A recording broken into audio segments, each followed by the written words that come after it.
It is a well picturised movie. So నాకు director గారి ఏదైతే ఫస్ట్ నుంచి లాస్ట్ వరకు తను ఏదైతే చెప్పాలనుకున్నారో అది క్లియర్ గా చూపించారు. సో నాకు చాలా నచ్చింది. అండ్ చాలా మంది కామెంట్ చేస్తున్నారు థియేటర్ లో కూర్చున్నప్పుడు కూడా. నాకేమట్లా అలా క్రింజ్ గా ఏమీ లాగ్ అనిపించలేదు. నాకు చాలా బాగా నచ్చింది సినిమా. డబ్బింగ్ సెట్ అయిందండి, సోషల్ పోస్ట్ బాగుంది. అంటే కొన్ని డైలాగ్స్ ఏంటంటే వాళ్ళు ఇంగ్లీష్ సినిమా అయినా నడుస్తుంది 100%. మీరు వెళ్ళి మంచిగా చూడొచ్చు. మీ శత్రువులకి మాత్రం 100% చూపించాలి సినిమా. మంచి సినిమాకి ఫ్యాన్ అయిపోతారు, ఇలాంటి సినిమాకి ఇంకా ఫ్యాన్ అయిపోతారు. యష్ డూప్ గా చేసినందుకు ఎన్ని రోజులు కాల్ షీట్ ఇచ్చారు? ఈయన యష్ డూప్ అరే చూపి మళ్ళీ మన హాలీవుడ్ అంటే ఇండియా ఎక్కువ ఎక్సెప్ట్ చేయాలి. అందుకే ఇక్కడ హైక్స్ అవన్నీ ఇచ్చారు కానీ మన ఆడియన్స్ కి ఎక్కదు. బై ఛాన్స్ కూడా ఎక్కదు. ఫ్యామిలీ ఆడియన్స్ పరిస్థితి, ఫ్యామిలీ ఆడియన్స్ కి అయితే ఛాన్సే లేదు. ఫ్యామిలీ ఆడియన్స్ అయితే దీనికి ఎందుకు తీసుకొచ్చినవరా అని అంటారు. ఇంట్లో వాళ్ళని మనం తీసుకొస్తే మన తిడతారు ఇంటికి వెళ్ళాక. The bold, the ambition, the firecracker అని చెప్పొచ్చు. సినిమా మాత్రం మామూలుగా లేదు అసలుకి. మెంటల్ ఎక్కిపిస్తా అని చెప్పొచ్చు. ఎవడన్నా అసలుకి యశో ఏమంటారు పాన్ ఇండియా హీరో అని చెప్పేసి అన్నది. ఒక హాలీవుడ్ హీరో, ప్రతి ఒక్క సీన్ కి ఎలివేషన్ నిజంగా ఒక హాలీవుడ్ హీరో లా ఉంది. ఫస్ట్ టైం టిఎఫ్ఐ లా ఒక యశ్ లాంటి హీరో ఎందుకు లేడని చెప్పేసి అనిపించింది నాకు. ఒకప్పుడు మొగజాతి ఆనిముత్యం అంటే జానీ సిన్స్ అని చెప్పి చెప్పుకున్నాము, కానీ ఇప్పుడైతే మా యశ్ అని చెప్పొచ్చు. ఏం కట్అవుట్, ఏం అసలుకి మనోడైతే చింపి పడేసిండు.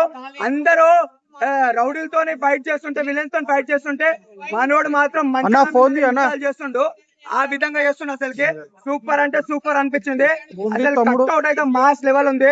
ఆ డైలాగ్ ఏం డైలాగ్ లా నాకు అర్థం అయితే లేదు. ఏ లాంగ్వేజ్ లో ఇది ఏ మదర్ టంగ్ రా అంటే, నా మదర్ టంగే వైలెన్స్ రా, ఇట్స్ మై లోకల్ లాంగ్వేజ్ అని చెప్పేసి అని అంటాడు. అసలు పిచ్చెక్కిపిస్తుండు. ఆ కైరా అద్వానిని, ఈ రుక్కుని మాత్రం రుక్కు కుక్కు చేసిండు. అసలు మామూలుగా లేదన్న సినిమా మాత్రం. యాక్టింగ్ ఎలా ఉంది?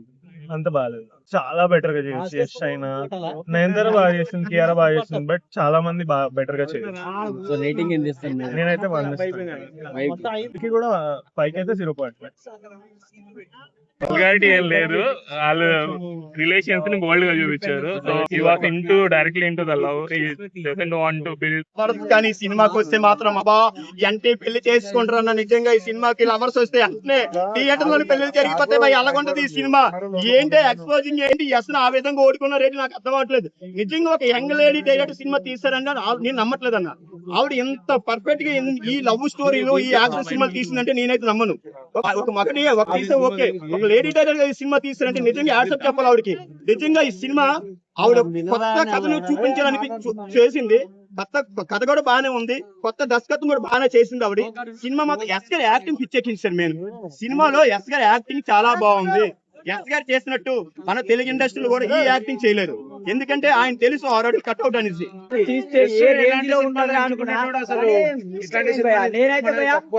రొమాన్స్ కోసం పోయా భయ, రొమాన్స్ మాత్రం ఇచ్చి పడేసింది. కానీ ఈ సినిమా మాత్రం డిసప్పాయింట్ భయ. నేను ఎంతో ఎక్స్పెక్టేషన్ ఏం లేదు భయ. డాన్ గా ఎదగాలనుకుంటాడు, ఒక మాఫియా డాన్ గా ఎదగాలనుకుంటాడు. ఆయన ఎట్లా వెళ్తాడు, ఎంత మంది చంపుకుంటూ పోతాడు. నయనతార హీరోయిన్ చేసిందా, నయనతార హీరో అక్కగా వేసింది. సో అంటే నేను వేరే లెవెల్ ఎక్స్పెక్టేషన్ పెట్టుకున్నా భయ. ఎందుకంటే కేసీఎఫ్ అంతా ఏం రీజ్ కాలే భయ. మెయిన్ గా మాత్రం ఆ ముగ్గురు హీరోయిన్లు, అబ్బా ఆ ముగ్గురు హీరోయిన్లు చేస్తున్న రొమాన్స్ ఉంటుంది భయ. మీ మొత్తం కొట్టుకుంటా పోతూనే ఉంటాడు భయ.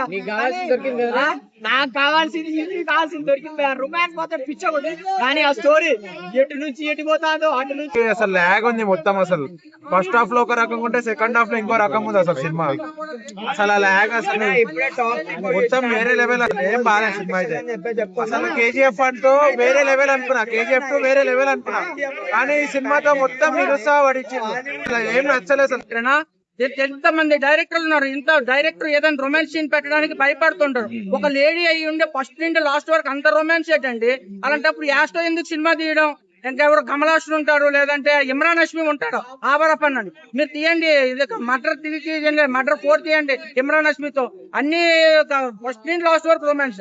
ఆ రొమాన్స్ ఎందుకు పెట్టారు కూడా అర్థం అవుతుంది. అంతమంది హీరోయిన్లు పెట్టారు, హీరోయిన్ల నయనతార రోల్ అయితే టార్చర్ అది టాక్సిక్ కాదు టార్చర్ సీరియస్ టార్చర్ ఏం లేదండి స్టోరీ రాడ్ సినిమా అసలు స్టోరీ ఉందంటే అది కూడా లేదు లాస్ట్ కి ఏదో క్రిస్టోఫర్ నోలన్ లెవెల్లో ట్విస్ట్ అనుకున్నారు కానీ అది కూడా పోయింది బొంగులో ట్విస్ట్ నేను ట్విస్ట్ మామూలుగా చెప్పాను కానీ ఈ ట్విస్ట్ ఏంటంటే అది కూడా చెప్తూ పెట్టి వెళ్ళిపోతారు అదే నా సినిమా అంతా ఇల్రాజ్ గారు ఏం చూసి సినిమా కూడా 120 కోట్లు పెట్టి నాకు అర్థం అవ్వలేదు కేజీఎఫ్ లాగా ఉంటుంది కేజీఎఫ్ లాగా లేదని సినిమా కేజీఎఫ్ కన్నా దాంట్లో పావంతి కూడా సినిమా లేదు అంతే సినిమా మాత్రం ఎస్ కోసం వెళ్ళాలి మన సినిమా చూడండి ఎస్ మాత్రం సినిమా హైలైట్ ఇంకేం లేదు సినిమాకి మన బాడీ చూసి మనకు కొన్ని కోట్లు పెట్టచ్చు ఎస్ బాడీని చూసే ఆ టాటోలు ఏంది నేను చూసిన ఇక్కడ చూసిన చాలా మంది అందరూ బాగా చూస్తున్నారు.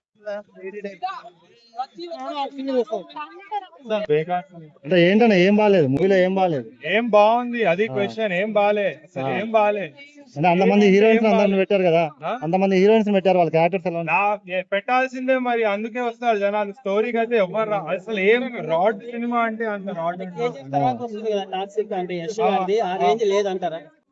అస్సలు లేదండి నేను చెప్తున్నా మూవీ 3 hours 14 minutes దాంట్లో 1 hour ఏమో ఓన్లీ స్లో మోషన్ ఓవర్